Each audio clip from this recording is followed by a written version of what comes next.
Hello and welcome to my channel. I am Zodiac Bandit, and today I want to be talking about Daggerheart a little bit. We got a little bit of information over the weekend about Daggerheart and what its sort of playstyle is, what it's all about. So I kind of want to talk about it just a little bit today because it's, well, big deal for a lot of Critical Role fans. They want to know if this is going to take over their Thursday nights or if they're going to continue watching D&D and this is just going to be something else, a flash in the pan maybe. But so I just kind of want to talk about it. I'm not going to edit nothing. This is just going to be me talking, giving my thoughts on what I've seen and heard about the game so far. So let's begin.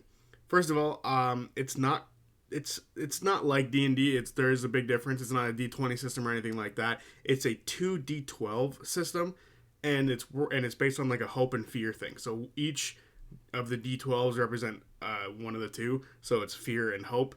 And if you roll the two of them, you combine your number, and if you get over the word I'm going to use is DC. If you get over that number with the combined number, the higher of the two of the dice determines if you're rolling hope or rolling fear.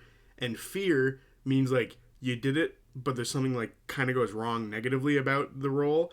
But if you did hope, it's positive. So you did what you wanted to do, and there was a positive outcome to it, and there wasn't anything sort of weird happening with it at the same time. So that's kind of interesting, kind of cool. I'm glad they're not doing just a D20 system because I feel like there's enough games doing D20 systems. Obviously D&D, Pathfinder. So there's competition there, and it's kind of interesting to see something new. And right off the bat, I think this fear and hope system is going to entice a lot of people to play the game. So that to me was pretty interesting. The next one was to me the way damage works and the damage thresholds. So it's like I just said, it's damage thresholds. So if you don't deal enough damage, it doesn't go beyond that damage threshold. There's 3 damage thresholds by the looks of it: minor, major, and severe. And if you do enough, you'll do minor damage. But if you don't get over that again, you won't do major damage. You'll just add a stress point to them, which is interesting. And a lot of people have obviously pointed out the FCG sort of stress point thing there. So I wonder how exactly the stress point works and what negative effects it puts on you. I'm kind of intrigued by that. But then after that, obviously you have to do enough damage to do the major, and then enough damage to do the severe. And then after that, I'm not too sure how death works in this game, but eventually I'm sure we will find out. The next interesting thing to me was the classes. So we didn't see exactly what the classes were, or at least I haven't found them anywhere yet, and I've been looking. But it sounds like each class has 2 domains, which are kind of like the subclasses. And you get every time you get a domain or a domain card, it gives you a card, and you can have a bunch of these, I think, depending on what your level is. But you can only use 5 at a time, which to me sounds very limiting. But then I thought about it and said that the combinations of the domain cards and how they work together might be pretty interesting. And I'm curious to see how this works for multi-classing, if different domains and meld really well together with other domains. So it's kind of cool. Domains are just subclasses. I don't know if I said that or not. It just, to me, it sounds like subclasses. So that's kind of what I sort of equate it to, domains, subclasses. So I'm kind of intrigued to see how this maximum 5 domain cards you get are. And yeah, they're actually cards, which sounds pretty interesting. It's a mild deck building element to it, but it's not at the same time. They're literally just holding your features. So yeah. The last thing I kind of want to talk about is the way the narrative and world building works. So according to everything that I've seen and read, it is a GM player narrative collaborative thing. It's not like D&D where the players come up with their character background, their character, and maybe come up with a bit of a part of a city or whatever. It sounds like the players have a bigger part in creating the world, the narrative, and everything all at once. They all have a big part of it. The DM's going to ask them where they are, what it looks like, all this kind of stuff, which to me is a very different thing than what these players, Critical Role specifically, are used to, if that makes sense.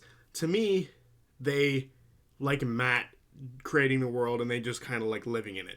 So this, to me, seems like one of those hurdles, or one of the key things that are telling me this is not going to replace D&D. There's just something about this game that doesn't seem like it's going to replace Thursday nights.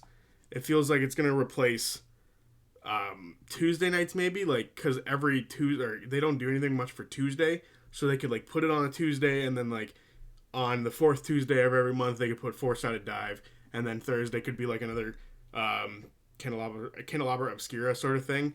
So like this feels like it could be just another game they play on a different night instead of an outright replacement for D&D in my opinion.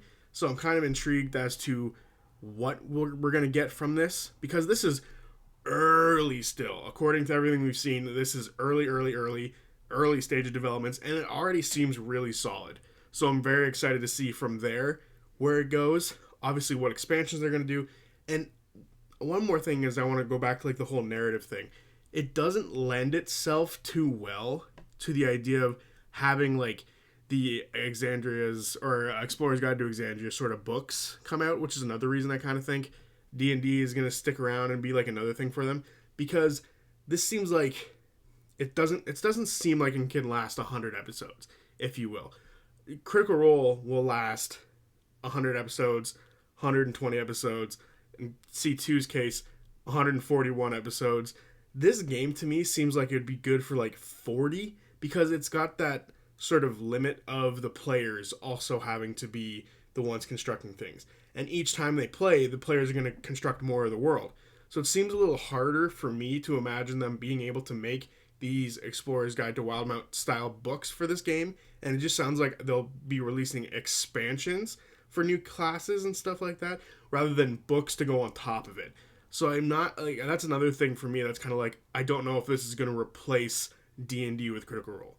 But I am still excited for this game. I'm very excited for this game.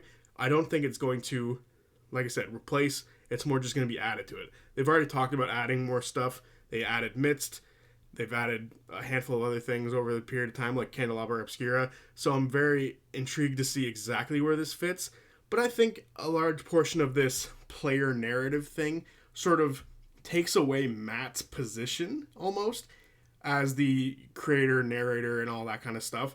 It takes away from the GM, in my opinion, this collaborative narrative.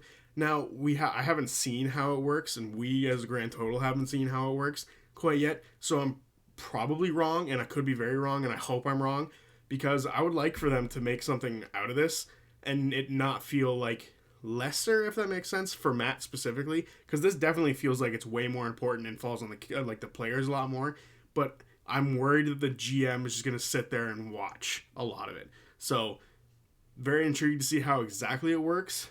So, yeah, that's basically the video. Those are the things that I kind of took away from everything that I've been hearing, like the damage thresholds, the domains, and how you can only use like 5 domain abilities at once. That to me is very interesting. I'm very excited for that. I like the D12 system. I am worried about this player narrative thing, for all the reasons I specified earlier about it sort of taking away GM agency. But I think it also very much limits the player base for this game, because there are lots of tables that just don't want to do that, if that makes sense. They don't want to be the ones sort of coming up with a narrative. They want to just play their characters in the world, in the game, and just move forward like that. Like in D&D and Pathfinder, the DM sort of puts them on the path at the start, and then they sort of pick their direction. Whereas this seems like everyone picks the path, everyone picks a direction, and it's kind of different in that way. So I'm, kind of intrigued to see how this goes. So yeah, those are my thoughts and impressions on early things that we've learned about Daggerheart. So let me know what you think down below. Do you think it's still going to replace D&D? I personally don't. Like I said a few times throughout this video, I think they're just going to add more stuff, because why not? Adding more things would be a big benefit and boon to them. So yeah, that's been me. Let me know what you think down below. Is Critical Role going to replace Dungeons and Dragons with Daggerheart? So yeah, see you guys on Thursday with the recap for episode 68. We're almost at 69, guys. We're almost there. Peace.